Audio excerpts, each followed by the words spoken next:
What's up, guys? Welcome back to News. We have a bunch of stuff to talk about today, although I do want to go over a few quick things here before we jump into all the different news that happened yesterday to get everyone caught up. The first thing, Far Cry 5 did come out, so if you were looking into it, it is out now. Had relatively good reviews overall, and the microtransactions don't seem super intrusive, so that's at least good to hear.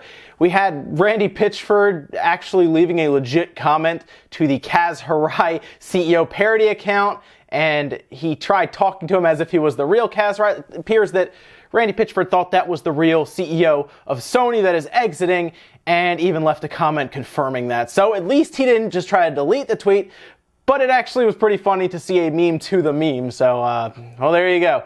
Pretty good to see there, very funny, and he owned up to it. So overall that, and then of course Switch firmware 5.0.1 did release. That didn't really change much. Appears to be a stability update, and that's about it, although I'm sure people who data mine these things might come up with some little tweak that we just can't see, much like almost all of firmware 5.0.0. But for today, guys, let's get started. So the first thing we're going to jump into is a trademark that might point to one of Nintendo's surprise announcements at this E3. At least that's what we're thinking. We saw a trademark get filed earlier this year that kind of points to 1080 snowboarding possibly making a return this E3 more than likely, if that's where they're going to be announcing it.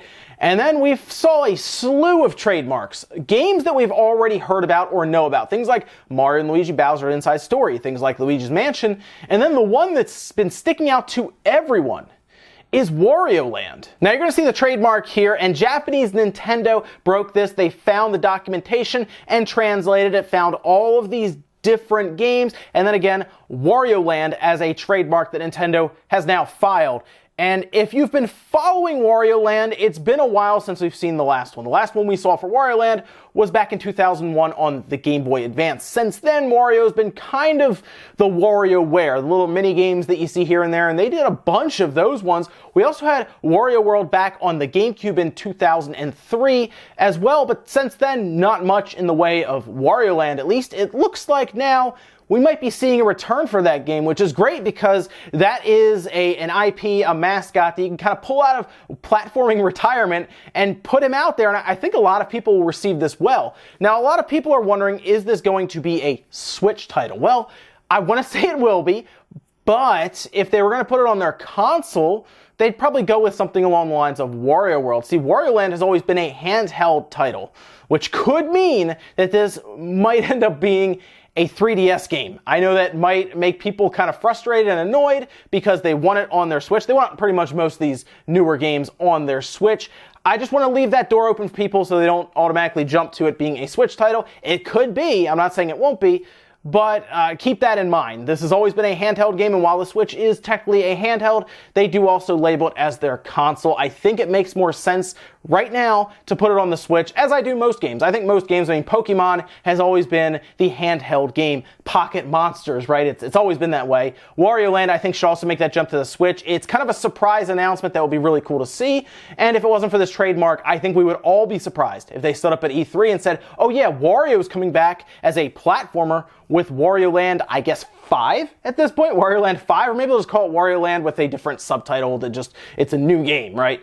I don't know. I love the idea of bringing back Wario. I'm waiting for Waluigi to get his shine, though. Let's get the year of Waluigi going. I assume he showed up, as people have said, in the year 2000, so 20 years later it would be 2020.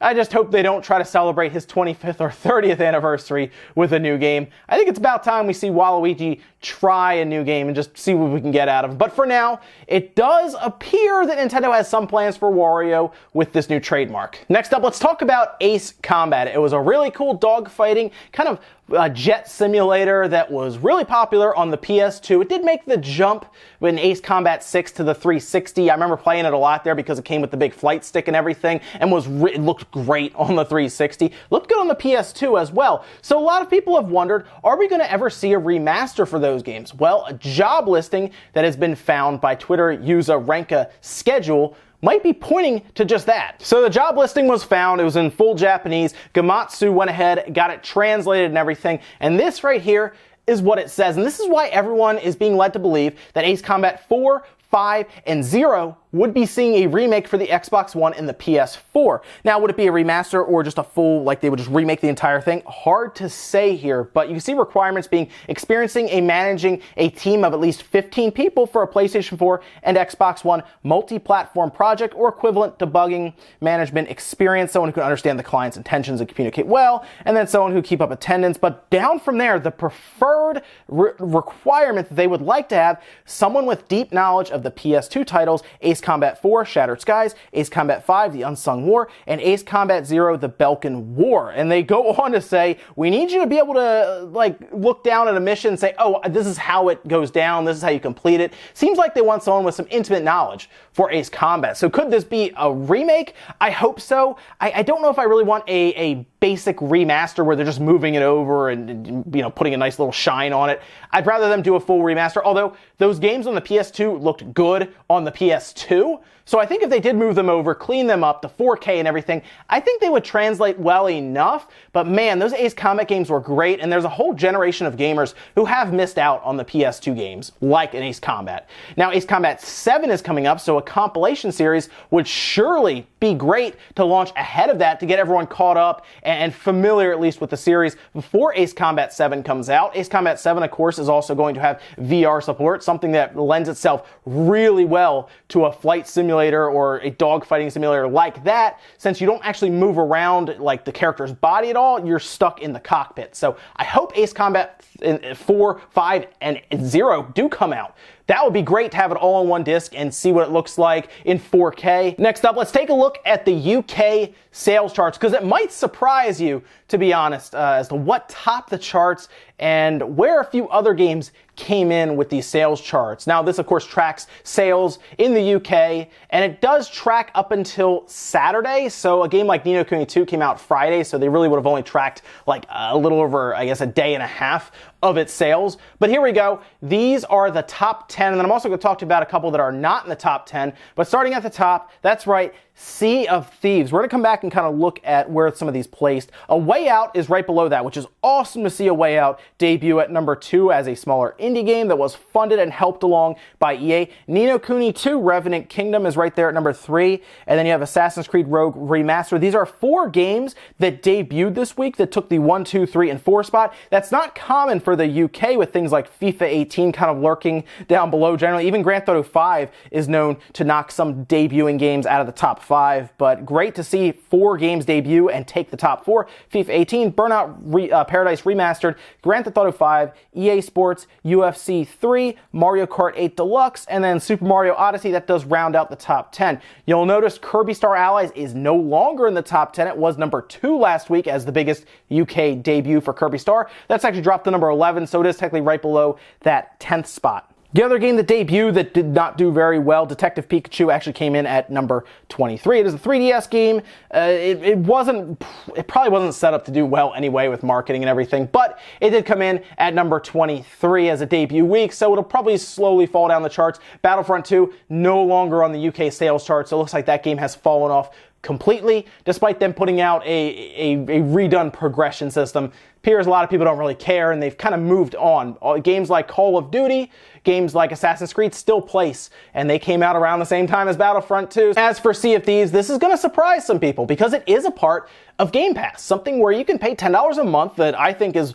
probably the best deal in gaming right now, and you can just download it. People still opted to buy the game straight up at retail. So does Game Pass actually affect Sea of Thieves sales? I guess not. It still debuted at number 1. Now we need to see a little more information. MPDs will tell us a big story on Sea of Thieves, since the US is the Microsoft's battleground, essentially. That's the place that they are closest to the PlayStation. A lot of people don't realize this. It's a little closer than you think in the US between the PlayStation and the Xbox. So that's where we're going to see how well Sea of Thieves is actually doing. But in the UK, man, everyone seemed to buy it at retail without too much issue, and I guess it was at least good enough to come in at number 1. A Way Out is a good story. It's a good story to see this here. It's an indie game. EA did fund it, and EA does some interesting stuff with their EA Originals, or whatever title they put on it now. They've changed that name a couple times, but they actually fund it, and then they take the cost back from sales, but they leave all of the profit for the independent studio. And most people who go through that process say EA does a pretty good job with it, and they hold up their end of the bargain. Now, generally EA will do this to see if there are any IPs that these smaller companies come up with that are successful, like A Way Out, and then they can maybe offer them some cash and buy them. So that might be what you're seeing here, but at least for now, A Way Out, which took some serious chances with their gameplay and their co-op style, remember, you can only play it with another person, so you need to make sure you have someone else. Of course, you can go online, and you only need one copy of the game. If you have a copy of the game, you can then have the other person join in, they download a client, and then they play without needing to also buy it. So one copy of the game will get you two people playing. So I like the idea there. I like the chances taken. Ni no Kuni 2, of course, had a day and a half or so on the chart. So we'll see where it moves next week, if it moves down or stays about the same. It happens when a game comes out Friday. You really can't track past Saturday generally for these sales charts. So that's the UK sales charts. Very impressive for Sea of Thieves to see that coming at the top, despite the lukewarm reviews, we'll say that. And in our last bit of news, I want to talk about a Kickstarter that is behind a game currently that a lot of people who bought into it on the 3DS really liked it. I think people even on iOS devices who bought in because it was available on iPhones and iOS as well liked it also, but it didn't really get a lot of traction, not a ton of sales on Nintendo's 3DS platform, and that game is Chicken Wiggle. Now, this is done by Atui Games, and they have done a few other games on the Switch now with Mutant Mudds, for example, or Zeo Drifter. They're working to bring Chicken Wiggle over, but because the game has not sold well, they decided to go with a Kickstarter, and I think that's okay because at least the company behind it, well, they can deliver. It's not like it's a major chance, and people who really want the game have a chance to make their voices heard and fund it. And they've been funding it well, but they're kind of coming down to the wire now. As you're going to see here, they have 9 days to go. They have over 1,100 backers, and they are at $25,140 from the amount of $30,000 as the goal. This is an all or nothing campaign. So if they don't reach that $30,000 goal, they're just going to refund everyone's money, I guess, and not make the game or move it over. And Chicken Wiggle is interesting. This is called Chicken Wiggle Workshop. And the reason it's called Workshop is because you can actually have a full level editor and you can share the games online. They even talk about 3DS being able to do that. And what's really cool here is it appears that they're going to do an entire new look. So they showed a video, and they show going from kind of the pixel look to a much cleaner design that I think will fit the Switch better, much better with that 720p screen, and obviously being a 1080p on TV. That kind of art style will probably go a longer way than that pixel look that could look kind of blurry when you blow it up. So I'm looking forward to this. I think this is going to complete, but if you didn't know about this and you like Chicken Wiggle, I would go over there and take a look because this isn't a very risky Kickstarter. They can do it. They can move it over without too much issue as long as they have the funding, and the $30,000 is not bad to port a game over and make those adjustments. So I think the Switch audience, though, would probably jump into this a little better. I like the idea of a level editor. I think it'll go a long way, almost like a Mario Maker style level editor. They show it off really well, so I guess take a look. It appears to be $15 to get the game as part of Kickstarting it. And I look forward to it. I think it's going to do it. And really, for the creator, who is a really cool guy, he sends messages on Twitter and talks to people regularly about making the games better, I hope this works out. And ladies and gentlemen, that's going to do it for Newswave today. If you enjoyed this video, hit the like button, guys. It really helps out. If not, hit the dislike. Leave a bunch of comments down below about everything we talked about today. Whether it's Chicken Wiggle, maybe you have fond memories, maybe you really want it to go to the Switch because it'll do better there than it did on the 3DS, and you like the idea of a solid platformer with a level editor where you can share the levels online. Seems like pretty much an infinite amount of playtime with that. Let me know what you think about that whole situation. Also, what about the trademark with Wario Land? Or did that kind of caught you off guard there after hearing about WarioWare? That's the one thing that makes me think it's a Switch game, is that WarioWare already has been announced now for the 3DS. And why put Wario Land on that and leave kind of the, I don't want to say B game or B tier there. WarioWare isn't technically a platform game like Wario Land is, and move Wario Land to the Switch. It makes a ton of sense to me. Also, what about Ace Combat and the UK sales charts? Thank you so much for watching, guys, and I'll see you tomorrow morning for Newswave.